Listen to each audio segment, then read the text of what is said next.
பைபிளை எப்படி தியானிக்கிறதுன்னு தெரியலையா?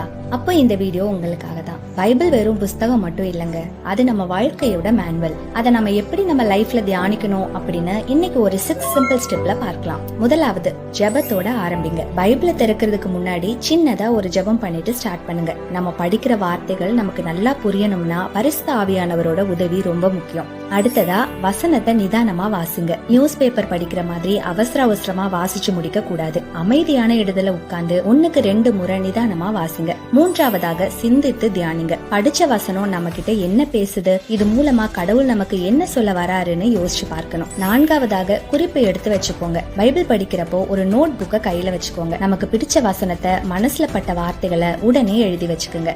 எழுதி வச்சோம்னா அது நம்ம நினைவுல எப்பவுமே இருக்கும். அடுத்ததாக, வாழ்க்கையில கடைபிடிங்க.